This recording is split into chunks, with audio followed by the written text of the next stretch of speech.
Hi everyone, I'm Dr. Roman and I'm a blood and cancer specialist, and today we're going to talk about pain. It's a very important topic because let's face it, we've all had pain at one point or another, and in this video we're going to go over different steps and different medications that you can take to help relieve your pain. So I'm just going to ask one little favor, and that is if you find this video useful, please give it a like, consider subscribing, and share it with somebody that you know that may have pain. Now, I am an oncologist, so I'm going to be using cancer pain quite often, but if you have pain, no matter what the reason, this video is still pertinent because we use the same medication. So I just wanted you to know that. Now, the first thing I want you to do is to read my medical disclaimer. Just know that this video is for educational purposes only. I am not providing any medical advice.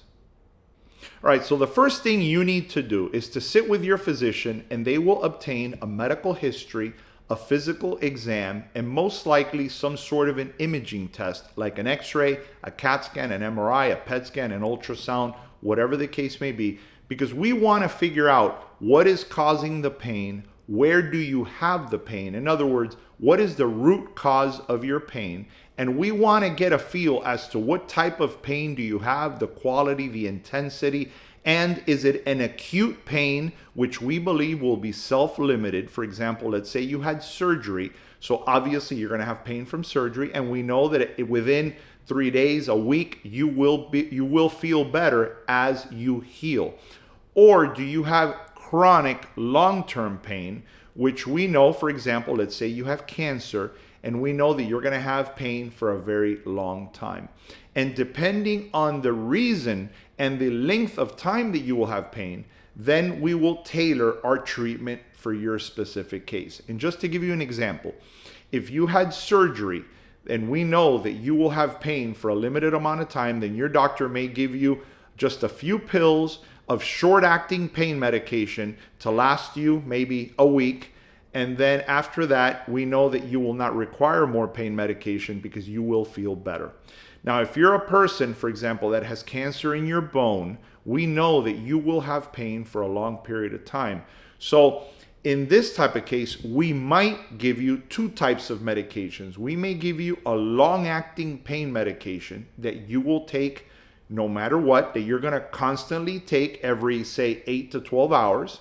And then we will give you a short-acting pain medication, which the effects may last 2, 3, 4 hours, and that's for breakthrough pain. So despite taking your long-acting medication, whenever you have periods of more pain, then you will take that short-acting pain medication. And that's why it's so important to get that history and to try to figure out what is causing your pain, because we put all this together and we put together a treatment plan for your individual case. All right, the first thing I want to go over are non-medication treatment options. And it's important because I have found that some of these may help patients from time to time.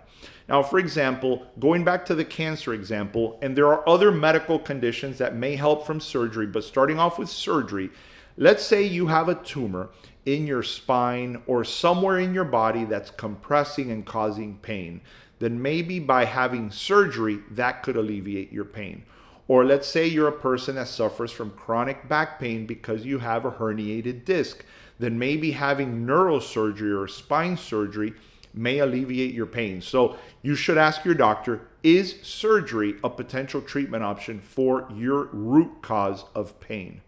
The second option is radiation. Obviously, this is for cancer patients. So as an example, there are patients that can have cancer in their spine or somewhere in their body like their femur, and that's causing a lot of pain. We can give at times radiation to that one specific site, and that will definitely help relieve the pain, because if the radiation starts to shrink the tumor, then you should start to feel better. So radiation is another treatment option. I've noticed that acupuncture, although I usually don't refer patients for this, but some of my patients have told me from time to time that they have seen an acupuncture specialist and they have noticed a benefit. So just wanted you to know that. Same as massages. It can help. I just want you to know, be careful, talk to your physician first, because as an example, going back to cancer, I'm an oncologist. So you can be a person that has cancer, let's say in your bone, and maybe some of these deep tissue massages, they can actually end up hurting you. So before you have one of these, very thorough deep tissue massages, talk to your doctor to make sure it's safe to do so. Herbal supplements, again, I'm very cautious to recommend herbal supplements, and I usually don't, because if you're on chemotherapy, we don't know, could there be any potential drug-drug interactions? Also, a lot of these herbal supplements have not been FDA approved, and we don't know exactly what's in them. But I have had, from time to time, some patients tell me that they've tried different herbal supplements and they have derived some sort of a benefit from them. Also, psychotherapy. I do want to tell you that depression, especially in patients with cancer, but also patients living with chronic pain, like patients with fibromyalgia, I can tell you that depression is a biggie. I have had several patients that, together with antidepressant pills and also undergoing psychotherapy or simply talking to somebody or joining some sort of a group and hearing other people going through the similar type circumstances that you may be going through, I've noticed that they've told me that they have derived a significant benefit from their depressive symptoms improving. So just know that psychotherapy could be something that could help you out. Not only psychotherapy, speaking to a professional, but just talking about it with other people that may be going through what you're going through. And physical therapy is another one. Just be careful, again, the same thing as with massages. If you're seeing a chiropractor, a physical therapist, and by that I mean exercises, jogging, walking, etc. Just know that there is a potential that you can get hurt. If you're a cancer patient, for example, that has cancer in your bone, you could develop, let's say you're jogging, it could result in what we call a pathological fracture. Or if you're lifting weight, a lot of weight, that could result in you ending up with a fracture, causing a significant amount of pain. So before you undergo any type of physical therapy, a chiropractor, massage type therapy, talk to your doctor to try to make sure that you're not at risk, or so you know what your risk is for developing a pathological fracture or aggravating your pain. All right, now let's go over pain medication. And I'm going to throw a lot of information at you, but listen, you need to know this. Patients are taking pain medications all the time, and they don't even know what they're taking, what are the side effects, what are the risks and benefits. And a lot of times they're taking medications for things that they should not be taking certain medications for. We're going to go over that right now. So the first one will be acetaminophen. We will also go over NSAIDs, known as non-steroidal anti-inflammatory drugs. We will also go over aspirin, which is an NSAID, but I like to talk about it a little, separately. We will also go over opiates. Remember, police officers say narcotics. In the world of medicine, we call them opiates. Also, mixed medications. Usually that's a combination of acetaminophen with an opiate. We will also go over anticonvulsants. That's right, we use anti-seizure medications to treat pain at times. Antidepressants, lidocaine patches, and steroids. And I'm not talking about anabolic steroids. I'm talking about corticosteroids, medications like prednisone, for example. All right, the first medication we're going to go over is acetaminophen, also known as Tylenol. It's already been generic for a very long time. It's a very old drug. It's a very good drug. It's cheap. It's readily available. It's everywhere. You can go to any pharmacy and find it. Now, there are a lot of things I want you to know about Tylenol. The first thing is that it's used for mild to moderate pain. It's not a very good medication if you have severe pain, okay? This is more for mild type pain. The thing about Tylenol is that it does have antipyretic properties, meaning it's very good for fever. Now, it's not good for inflammation. So if you have an inflammatory condition, acetaminophen is not anti-inflammatory. So you need to know this.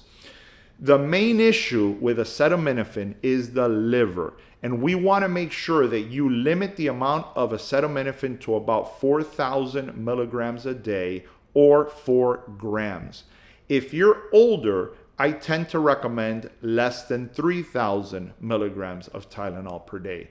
And just know that if you have pre-existing liver disease, for example, if you're a patient that has liver cirrhosis, then maybe you should avoid using acetaminophen. So it's something that you should discuss with your doctor, especially if you have known hepatitis or known liver cirrhosis. because this medication does have the risk of causing liver toxicity. Now, I definitely do not want you to combine acetaminophen with alcohol. That's right. And I'm taking the time to tell you this because you'd be surprised how many times patients have told me acetaminophen is working very well for their pain because they're taking it with a beer or with wine. And I look at them and I tell them, what are you doing? First of all, you shouldn't mix alcohol with any pain medication, but especially Tylenol, because we know Tylenol or acetaminophen can be liver toxic, and so is alcohol. When you combine the two,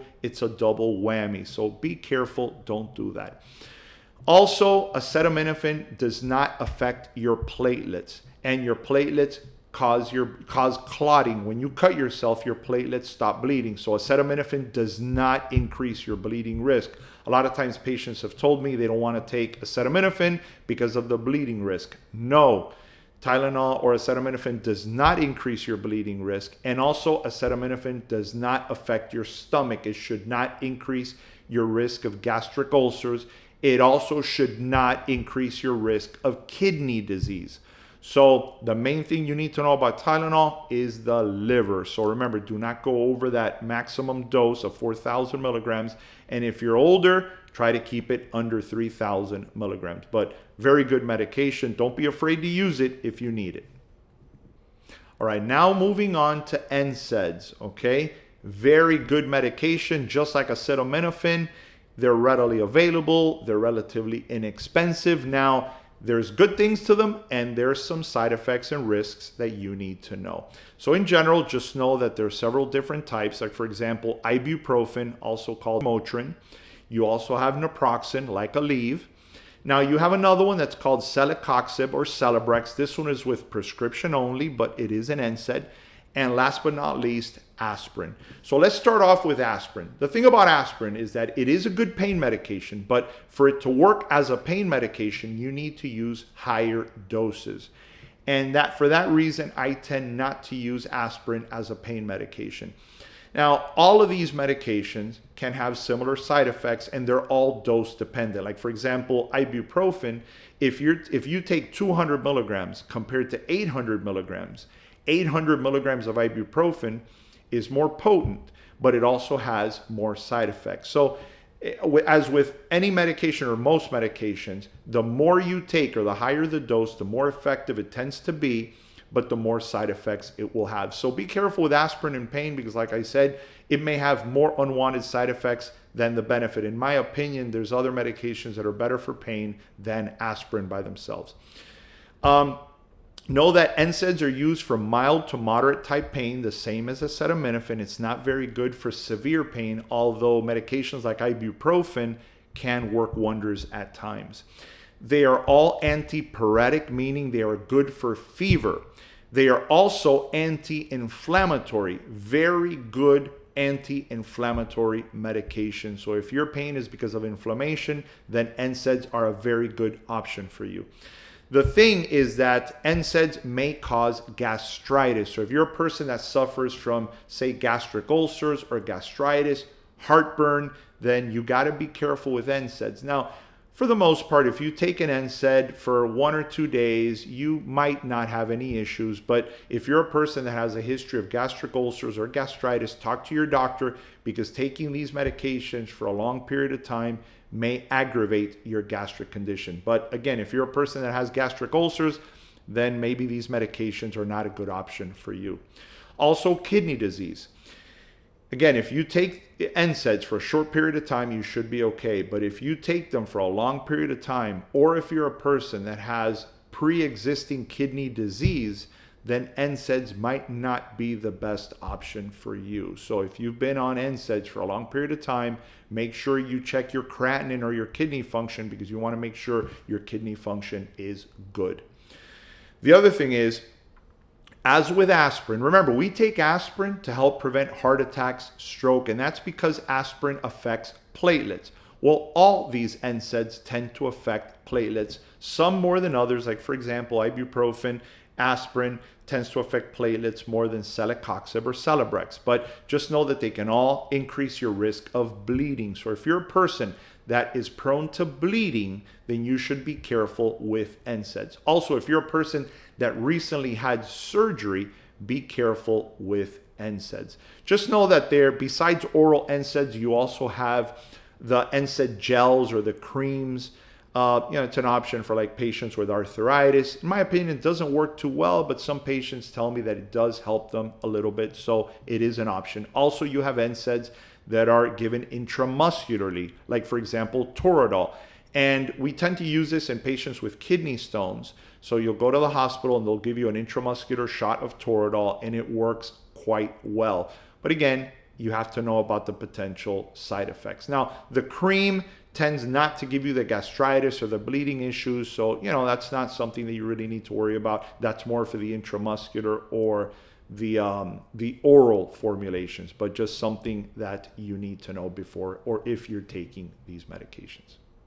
All right, now we're moving on to opiates. Very important class of medications. Remember, these are the so-called narcotics. In medicine, we call them opiates. And there's some things that you need to know. Guys, these medications are excellent. They're very good. They really help decrease pain, but they have a lot of side effects. And, you really need to try to avoid these medications at all possible. If you're on one of these medications, usually it's because the over-the-counter medications that we have already gone over are not enough to alleviate your pain. So, and the other thing is, if you're on an opiate, please come off of it as soon as possible. So diving deeper into it, just know that opiates are generally used for moderate to severe type pain. If you have mild pain, you should not be on an opiate, period. The second thing is dependency. That's one of the major risks with taking opiates, is because of their risk of dependency. And you can take these medications for a short period of time and your body starts to get used to them and you develop a craving for them. So, it's better to try to avoid it if possible. Another major risk factor is constipation or side effect of these medications. And that's why if you're on these medications, I usually tell patients to do 3 things. Number 1, stay well hydrated. It's very important to stay well hydrated because that helps relieve the constipation. Number 2, a lot of ambulation if you can. Walk around. Now, it's difficult to walk around if you're in a lot of pain, but walking around, ambulation, movement tends to help with your digestion. It tends to help with peristalsis. That's the movement of your intestines to help you have a bowel movement. So that tends to help. And last but not least, you should consider, especially if you're on these medications for a long period of time, you should be on a stool softener. There's many of them out there, Dulcolax, Senna, whatever the formulation is. You can try fiber. I've also told patients about prune juice. A lot of patients tell me that prune juice really helps them out. So the bottom line is, hopefully you want to take proactive measures to help prevent the constipation in the first place. But if you have the constipation, then again, the longer you wait, the worse it tends to be. So do whatever you have to do to help prevent this. And the last thing I want you to know about these medications, because I do hear about this from time to time, is pruritus. That's itchiness. Just know that opiates may increase histamine release in your body, and this histamine may cause pruritus, itchiness. So from time to time, patients will tell me that they get some mild itchiness, and I'll recommend an antihistamine like diphenhydramine. There are others out there, an H1 blocker basically, and this really helps prevent all that itchiness that the patient develops. Now, on rare occasion, you may develop severe itchiness, and in these cases, we may need to stop the opiate. So just know that that is a possibility. Now, in general, we divide opiates into 2 types, and that's short-acting and long-acting. And you really need to know this because if you're on an opiate, you need to know which one you're on and why you're on it. So the short-acting opiates, as an example, you have tramadol, codeine, hydrocodone, oxycodone, oxymorphone, and morphine. In general, these are short-acting medications. Now, the long-acting opiates are, for example, the fentanyl transdermal patches, also OxyContin ER or methadone. Now, just know, Anything that says XR or ER or extended release, for the most part, those are long-acting medications, and these you're going to take usually every 8 to 12 hours. Now, the important thing to know here is these long-acting medications, guys, do not cut, crush, chew these pills. You need to swallow them whole, because if you chew on them or you crush them, then they're no longer extended release, and you may get the full-blown strength of that medication all at once, and you may run into problems. So be careful. Do not cut, crush these medications. If they're extended release, you have to swallow it whole. Now, just know that these medications can also depress your respiratory drive. They can decrease breathing, especially if you're older or if you have pre-existing lung conditions like COPD. This usually happens at higher doses. It's unlikely to happen if, whatever lower doses your doctor's prescribing. I mean, it really takes a pretty big dose for this to happen. So I don't want you to be afraid, but I do want you to be aware of that possibility. Now, the way we usually use this, again, as we mentioned at the beginning of the video, if you have self-limited, like let's say you had surgery and you're on one of these medications, chances are you're going to be on a short-acting. Now, if you have chronic pain, like for example, you have metastatic cancer, then usually we'll give a combination of a long-acting medication and a short-acting. So you'll be on that long-acting opiate every 12 hours.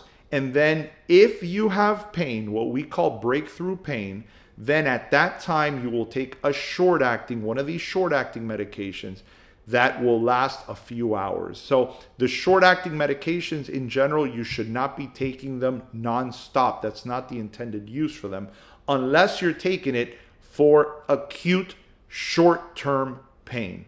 Okay, so have that discussion with your doctor. And if you notice that you are on a long-acting medication, and despite that long-acting medication, you're requiring a lot of the short-acting medication as well, then what they need to do is go up on the dose on the long-acting medication, and that hopefully will mean that you will require less short-acting medication. In other words, less breakthrough medication. I hope that makes sense. If you need to, go back and listen to this again. All right, now moving on to anticonvulsants. These are also known as anti-seizure medications. That's right, we use these drugs to help pain. Now, these medications like gabapentin and pregabalin are, there's a few formulations out there. Just know that besides being anticonvulsants, they're used for pain. Now, the type of pain that these medications are really indicated for is neuropathy type pain. We call this usually happens in the hands and the feet. It's the numbness, the tingling, the burning sensation, the pins and needles. Patients describe it different ways. You mostly see this in diabetic patients who've had diabetes long-term, so long-term diabetics, and they tend to get neuropathy. So you may have heard this before. These medications are pretty good for this indication. Now, there's a few things you need to know about the anticonvulsant medications, and that is, number one, they do have a little bit of sedation to them. So if you take them, you may get a little sleepy. So that's why we tend to start off slow at a lower dose, and then little by little we go up on them, okay? The other thing I want you to know about them, and I've seen this all the time, and you really need to know this, these medications take time to work. So what I've usually seen is a patient will tell me, I took it for a week, I didn't notice a benefit, so I stopped. No, you need to take these medications sometimes for a few months. And the way we do this, again, every physician does it differently, but we'll start you on it. If there's no benefit and you're tolerating it okay, it's not making you very sleepy, we go up on the dose or the amount of times you take it a day, and then we follow you. If it's not enough, then we'll go up on the dose a few weeks later. And that's the way until finally it starts working. But the take-home message, it can make you a little bit sleepy, and they take time to work, so do not give up on them. And after a certain period of time, if you haven't noticed an improvement, tell your doctor to go up on the dose. So that's all I think you really need to know about the anticonvulsants. All right, now moving on to steroids. And again, not anabolic steroids. We're talking about corticosteroids, medications like dexamethasone or prednisone or solumedrol. There's different types of steroids. Very, very good medications. In the world of oncology for cancer patients, we use it for a bunch of things like pain control. We also use them as pre-medications to chemotherapy because they help prevent or treat nausea. Again, very good medications. The problem with steroids are the side effects. There's a lot of side effects to these medications, and I'm going to mention just a few so that you're aware of them. Just know that we also give steroids because they're strong anti-inflammatory medications. So again, if inflammation is causing your pain, then steroids are a good option for the short term. Patients, for example, who have cancer in the brain and it's causing a lot of inflammation in the brain, we tend to give them steroids. Or if you have cancer or metastasis in the spine, we tend to give steroids to reduce the inflammation and improve your symptoms. Now, the side effects you need to be aware of. And for example, one of them is Cushing syndrome or Cushingoid features. These medications in the long term, especially when you've been taking them for a few weeks, you start to retain fluid. One of the first things that patients start to notice is that they develop facial swelling.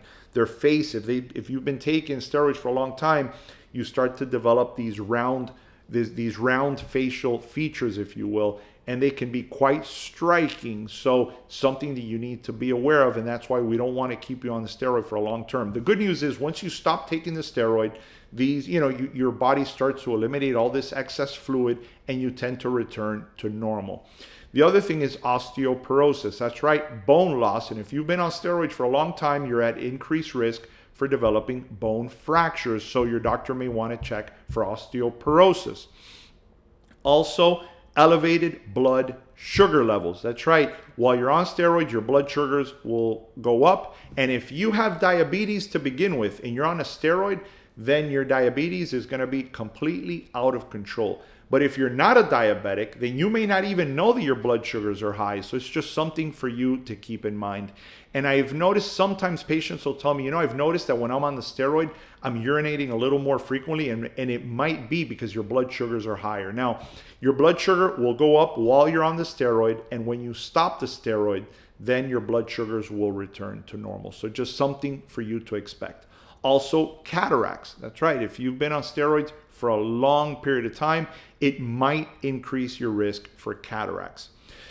Weakness, and this is something that a lot of times we don't even recognize. And I just want you to know, I've seen patients who have been on steroids for a few days and they're already complaining of weakness. And a lot of times us doctors, we don't even think that the steroid, for example, the prednisone, may be the cause or the reason for the weakness. But if you've been on steroids for a long period of time, that's right, that steroid may be contributing to weakness. So just something to keep in mind. Mood swings. I really want you to pay attention here because there's a few things I need you to know about mood swings or behavior and steroids. The first thing is, if you're older, or if you're a person that has had strokes, or you have, neurological conditions, and you're on this is usually with higher doses of steroids, you can develop a steroid psychosis. And I've noticed, this is rare, but from time to time, a patient will call me or a family will call me and tell me, the patient took the higher dose steroid and they became completely confused. And we call that steroid psychosis. So be careful. I usually warn my patients, especially if they're on higher doses of steroids, of the possibility of steroid psychosis. And all you need to do is keep the patient safe. Make sure that when they're confused, they don't hurt themselves. So just be next to them. And as the steroid wears off, their mentation tends to return to normal. So just wanted you to know. Also, steroids may make you a little bit jittery. So if you're taking it once a day, consider taking it in the morning. But again, run it by your doctor. I'm not your physician. I'm not giving you medical advice, but it may make you a little bit jittery. So it may make you a little more anxious. You may develop a little bit of insomnia, so just something to keep an eye out. And also just mood swings. So before you get that divorce from your spouse, just forgive them if they're on steroids, because as soon as they stop the steroids, the mood swings tend to improve. Just want you to know that. It can also increase blood pressure, and the same as NSAIDs, steroids may increase your risk of gastritis or ulcers. So if you're a person with gastric ulcers, if you're a person with really bad heartburn, just note that long-term steroid use may aggravate that problem. The last thing I really want you to know is if you've been on a steroid like prednisone for a long period of time, especially a few weeks, you really do not want to stop the steroid suddenly. They should take you off the steroid little by little, what we call, they want to taper you off, or they want to wean you off the steroid, because what can happen is you can become severely ill, and on rare occasions it could be life-threatening because it's a steroid withdrawal. It's what we call an adrenal crisis. So if you stop the steroid cold turkey or abruptly, and you or the patient notices that you're starting to feel ill, you've become, you really have this ill sensation, your blood pressure may decrease all of a sudden, you start developing electrolyte like potassium, sodium, just electrolyte imbalances, you may be going into a steroid withdrawal. And the treatment is you need to start steroids as soon as possible. So I just want you to be aware of this, because this has happened, and like I said, on rare occasions, it can be life-threatening. All right, now we're going to go over others. And by others, I mean different other formulations of treatment options out there that might help you out. And the first one I want to go over is, for example, the mixed medications. And as an example, we're going to go over Percocet. Now, Percocet is an oral medication that is a combination of acetaminophen and an opiate. Very good medication, really helps control pain, but a highly addictive medication. There are others out there, but I just want you to know, if you're on Percocet, it's because you really need it, and try to come off of it as soon as possible. And like I said, there's Percocet, and there are other combination medications out there that, whichever one you're taking, just know it applies to all of them. Just know that, again, like I said, come off it as soon as you can. And there's another thing where I've noticed patients get into trouble, and I want you to be aware of this. Using Percocet as an example, it's the combination of acetaminophen and an opiate. And I've noticed patients tell me, you know what, doc? The Percocet was not enough, so I also took acetaminophen on the side. So think about it. You're already taking acetaminophen and an opiate, and on the side, you're taking acetaminophen. So you're doubling up on the dose of acetaminophen. And that's not good, because you may be going over the maximum daily dose that you should be taking. So number one, you need to know what it is that you're taking, and make sure that you are not taking another medication where you may run into problems because you're doubling up on a specific medication. So talk to your doctor before you take other pain meds, because you don't want that to happen to you. And again, you need to know the combo, because if you're taking Percocet, everything we said about acetaminophen applies, and everything we said about opiates applies, because they're both in that one pill. So that's why it's so important that you need to know that you know exactly what it is that you're taking. The next one are lidocaine patches. For the most part, this is for mild type pain. Patients that use this usually is for back pain. So if you have a strained muscle in your back, and some patients tell me that it helps them a little bit. They're not really for a moderate or severe pain, but there's one area that I really want you to be aware, because I have had some benefit, or I have had some patients tell me that it did help them in these specific instances. For example, women who have had a mastectomy or a lumpectomy, so women who've had breast cancer, had breast surgery, and the site heals, because I don't want you putting a lidocaine patch on an open wound, of course. But for example, women who've had a lumpectomy or a mastectomy, and they have that long-term pain where, they just, they're constantly complaining of pain on their chest wall, then lidocaine patches may be an option. The same thing, patients who've had, for example, lung surgery, where they had to go through your rib cage into your chest wall, and they complain of a lot of chest wall pain, then these lidocaine patches might be helpful in that case. Now, remember, the incision site has to be healed. I don't want you putting a lidocaine patch on a non-healed site, because that's not going to be good for you, and you might open your wound. So that's the first thing you need to keep in mind. Now, sometimes patients tell me that it helps them out, but at the time that they have to remove the patch, sometimes they stick on there pretty well, and they've noticed that when they pull off the patch, it aggravates their pain again. So, you have to take this on a case-by-case basis, but I just want you to be aware that there are some instances in which lidocaine patches might be beneficial. Last but not least is marijuana. I'm not going to talk a lot about this, but just know marijuana and its derivatives like THC or CBD. Just know THC is psychoactive, so THC will give you the marijuana high, whereas CBD is not psychoactive, so you do not get the high from the CBD. But some patients have told me that it does help them in several ways, especially cancer patients or chronically ill patients, in the sense that it tends to help them with pain. It may help out with their appetite.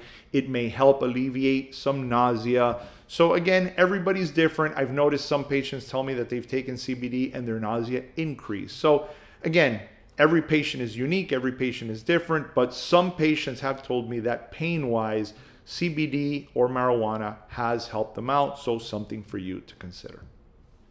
And now the last thing I want to go over is a pain specialist. I just want you to be aware that there are doctors out there. It's usually an anesthesiologist, but it's a doctor or a physician that is trained in treating pain. And for the most part, this is for patients, of course, that suffer from long-term or chronic pain. And I just want you to know that there is a pain specialist out there that is available if you need to see one. They can do things, for example, like intrathecal pumps. They can do things like nerve blocks. And I found that some patients may have or may derive a benefit from one of these procedures. So I just want you to know that they are available. And again, they're a pain specialist. That's all they do. So they definitely have more experience in treating chronic pain. So if you are one of these patients, or your oncologist or your physician in general is not treating your pain enough, where you're still suffering or you're still having this chronic pain, then seeing one of these pain specialists might be a good option for you.